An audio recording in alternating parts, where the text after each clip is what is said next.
Então, galera, bom dia pra vocês, meus alunos maravilhosos, alunos online. Tudo bem?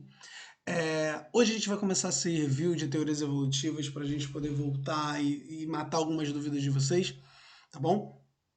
E esse review de teorias evolutivas, ele vai chegar no tocante de Lamarck primeiro. Depois a gente vai passar para Darwin e aí a gente segue para genética de novo, para a gente fazer aquele recall total aí que a galera tá pedindo, que a galera tá sentindo dúvida, então é nisso que a gente vai trabalhar. Fiquem tranquilos porque o nosso material e a nossa matéria até o final do ano tá tranquila.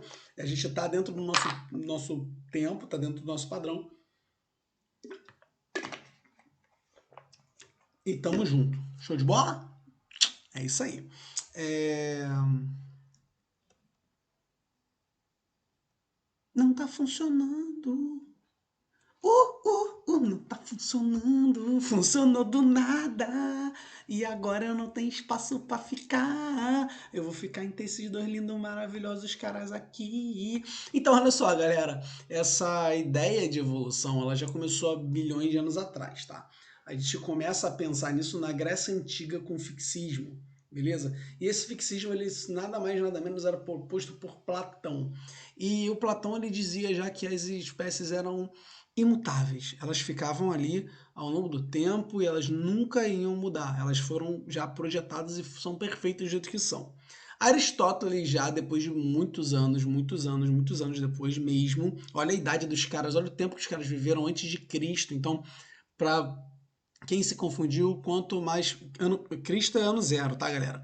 Então, quando você tá mais para trás é mais longe. Quanto mais perto do zero, mais perto de um, você tá mais perto da gente. Então, assim, esse cara aqui, no caso Aristóteles, ele viveu ele é mais contemporâneo a nós do que Platão, que viveu mais tarde. Ele viveu no tempo de 427, entre 427 e 347 a.C., e esse aqui viveu em 384 e 322 a.C., ali, mais ou menos nessa época aí, tá bom?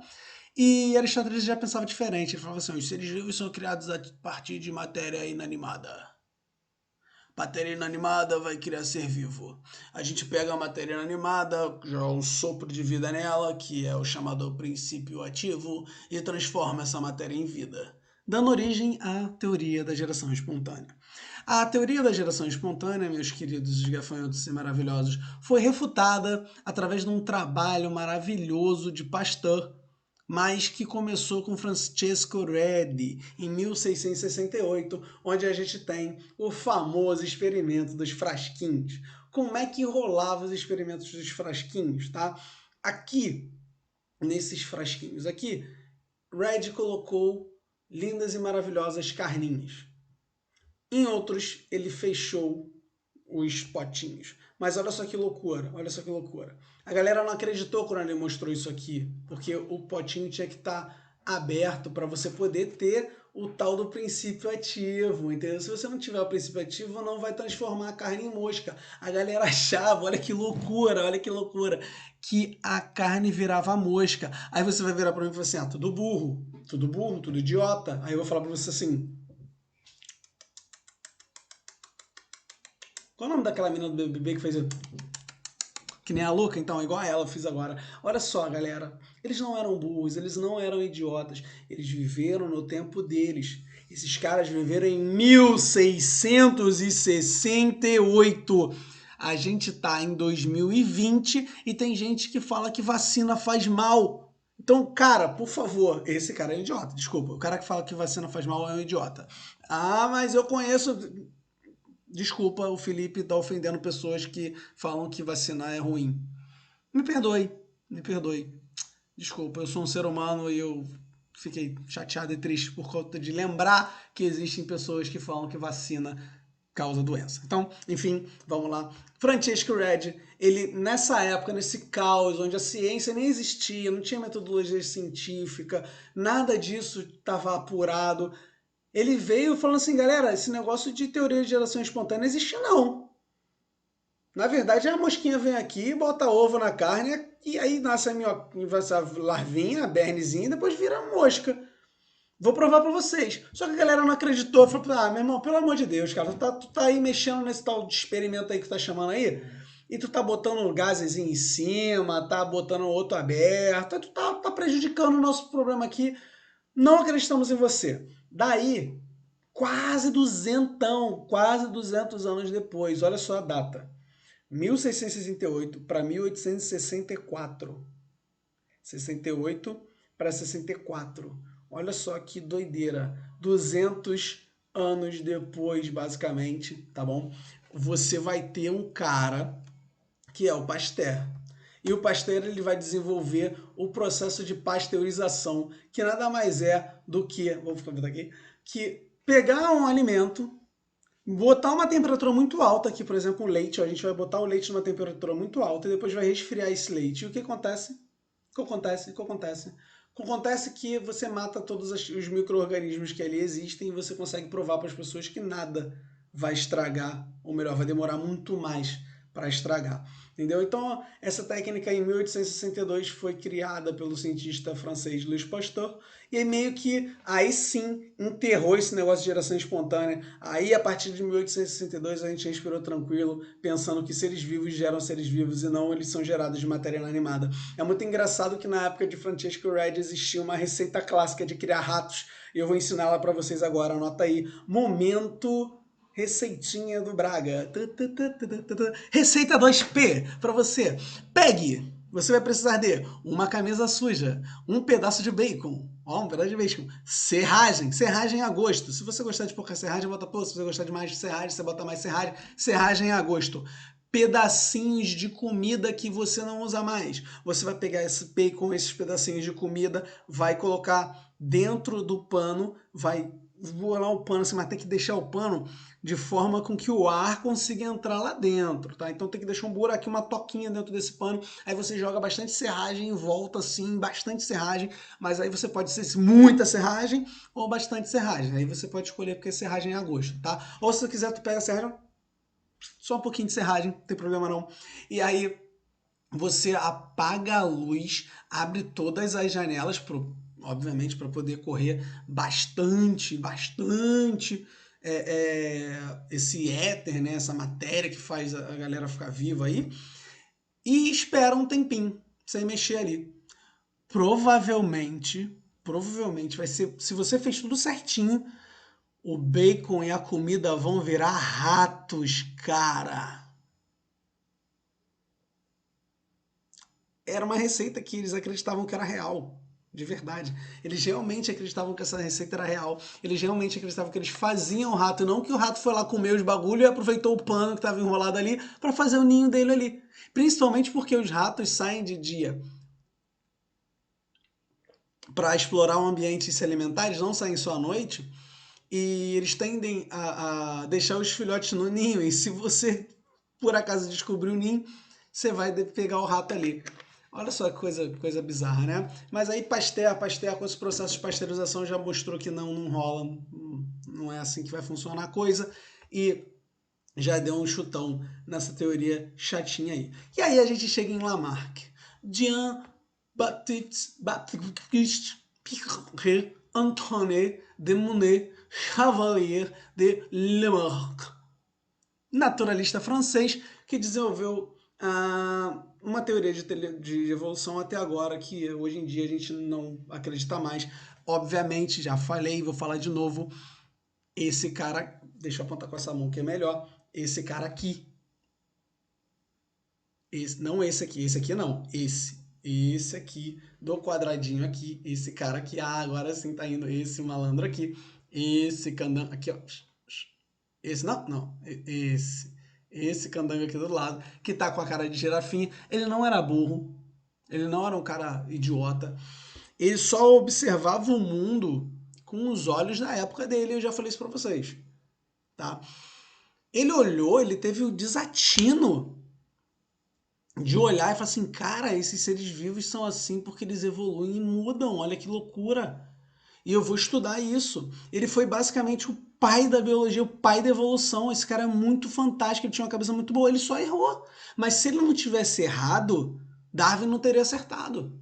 Às vezes a gente olha uma coisa errada e na ciência a gente tem muito isso e a gente tem medo de publicar alguma coisa que não deu certo. Uma coisa que não deu certo, ela serve para que outras pessoas não façam igual. Serve para provar que aquela teoria que você tinha não funciona. E assim, provar que coisas não são como você acha que são muito importantes para a ciência. Então, Lamarck foi muito importante para a ciência. Vamos tirar da cabeça que Lamarck era burro. Vamos parar de falar que ele é um cara bobão, otário que errou, foi burrão. Falou que o pescoço da girafa, pescoção. Pô, ele nunca falou de pescoço da girafa. A gente que usa esse lance de pescoço da girafa para poder explicar as teorias de Lamarck. Por isso eu nem vou usar, só vou usar lá no final. Não vou nem usar agora, tá bom? Então, ele foi basicamente o cara que gerou e produziu o termo evolução. Esse cara é fantástico, esse cara foi um gênio, né? Mas um gênio de sua época e um gênio que cometeu um erro. Acontece, erros acontecem. Bom, a primeira lei que esse nosso amigo inventou, que ele criou, foi a lei do uso e desuso. Agora eu vou ficar menor, peraí, deixa eu ficar menor. A lei do uso e desuso, tá bom? O que essa lei diz? Ela diz que os organismos tendem a desenvolver os órgãos que eles mais usam. E os que eles menos usam vão ser perdidos. Como assim? Olha aqui pro patinho. As membranas interdigitais, que são essas membranas que tem entre os dedos, interdigitais, digital é dedo, interdigital entre os dedos. Ele quis dizer que os patinhos nasciam sem. E conforme a vida ia passando, eles iam desenvolvendo, e os que desenvolveram isso aqui se davam melhor no ambiente. E essas mudanças estavam intrinsecamente ligadas à mudança no ambiente. No caso aqui, o patinho andava na terra e do nada ele decidiu começar a andar no mar. E aí, para andar no mar, ele precisava de membranas interdigitais. E aí, hoje em dia, os patinhos têm membranas interdigitais. Beleza? Olha só que coisa louca. Outra coisa também que ele falou que foi a subutilização. Ou seja, se você não usa, você perde. No caso, as cobrinhas lindas e maravilhosas, elas perderam as suas perninhas. Por quê? Porque elas não usam mais. Essa aqui tá até com um cotoco aqui, ó. Hoje em dia a gente nem vê mais esse cotoco. Ela perdeu esses cotocos porque ela não usa mais. E tem mais uma coisa. A segunda lei dele diz que, olha só que louco, se eu uso muito, eu aumento, e se eu uso pouco, eu diminuo, certo? Então eu tiro. E se esses dois caras que passaram por uma mudança, por exemplo, de perder a perninha, a cobrinha se apaixonou por outra cobrinha, eles vão ter o filho e, obviamente, essas características vão ser passadas para gerações futuras. Lamarck não conhecia genética. Ele não sabia, como a gente sabe, que os caracteres precisam ser passados, mas eles são selecionados, inclusive, eles brigam entre si num processo deles serem de dominância ou não dominância, né? Ou recessividade, para poder se apresentar assim. Olha que legal, olha que maneiro. Mas na época ele não tinha essa noção, mas ele já sabia, cara, se o pai tem essa característica, os filhos vão ter também. Olha só que louco. E galera, pô, vamos lá, né? Ele não precisava ver uma cobra perdendo o pé para pensar que todos os répteis têm pernas e a cobra não tem. E aí, em um momento, ele pensou e falou assim: olha como é que ele é inteligente. Eu, pelo menos, acho que na época deles eu não tinha pensado nisso, acho que nem vocês também. A gente olha assim, se a gente voltasse para a época desse rapaz, a gente olhar um réptil, um lagarto, e falar assim: nossa, coisa nojenta. E olhar uma cobra e falar assim: nossa, uma coisa nojenta que rasteja ainda, mais nojento ainda. Ele não, ele olhou e falou assim: caraca, um réptil. O lagartinho tem perna. O corpo dele ele é basicamente uma cobra com perna. Que louco! E a cobra não tem perna, por que será? E aí ele surgiu com essa parada. Ela usava pouco a perna e aí perdeu a perna. Tá vendo só? Tem ideia na parada que ele faz. Obviamente isso está muito errado, obviamente isso não funciona hoje em dia, mas essas eram as leis dele. Leis do uso e desuso e lei da transmissão dos caracteres adquiridos. Num resumo, agora a gente está usando aqui as girafas, ele queria dizer que a girafa, para alcançar os agalhos mais altos, esticava o pescoço, e aí por esticar o pescoço ela tinha filhos com pescoços maiores, certo? Então, o meio induzia diretamente os organismos a mudarem de comportamento e criarem novas adaptações. As novas características dos organismos, eles eram tidas como quando eles usavam mais e eram perdidas quando eles usavam menos, tá bom? E eles também e Lamarck também defendia que essas características passavam de um para o outro. Ah, professor, deixa eu copiar isso aí, dá um pause.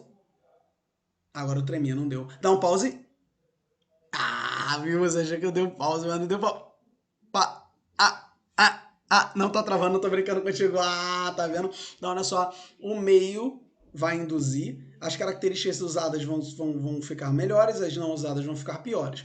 Mas se isso acontece, isso aqui não deveria ser real. Então, aí tá aí o furo. Essa coisa linda que fez uma cirurgia, ficou assim, esse tetel, essa pitel, casou com um rapaz desavisado, um rapaz lá felizão, engravidou a bichinha e ela nasceu assim. Olha que coisa linda do menorzinho, que fofo, dentução, narigão. Por quê, galera? As características que ela desenvolveu cirurgicamente não vão afetar o genótipo dela, não vão afetar a genética dela. E ela só vai passar para frente as características genéticas que ela tem. Então, amigo, chora. Os olhos são do pai. Beleza, galera? Então, basicamente é isso. Eu queria agradecer a vocês por vocês estarem aqui, mas antes eu vou deixar essa questãozinha para a gente fazer junto aqui, tá bom? Segundo a teoria de Lamarck, qualquer alteração sofrida no corpo de um indivíduo durante sua vida pode ser transmitida aos seus descendentes. Entre as alternativas presentes a seguir, Mark é que indica corretamente o nome dessa lei. Ou seja, alteração sofrida no corpo do indivíduo, pausa. Agora eu vou dar a resposta, tá bom? Pausa para fazer, que eu vou dar a resposta agora. As alternativas a seguir apresentam qual que é a verdadeira aqui. Qual é o lance da transmissão dos caracteres? Lei da herança dos caracteres adquiridos. Showzão. A outra, eu tenho outra questão para vocês, fala sobre... Dá o pause aí. Agora que você já voltou do pause, eu posso falar, né? Posso dar a resposta. Então, basicamente fala sobre utilização e não utilização. Então, a gente tem a lei do uso e desuso. Galera, muito obrigado. A gente fica por aqui. Até a próxima vez. Façam os exercícios do livro e peguem a correção depois que fizerem, mas a gente só vai fazer a primeira parte que fala de Lamarck, depois a segunda parte que fala de Darwin. Um grande beijo. Tenham um ótimo final de semana. Tô com muita saudade! Tchau!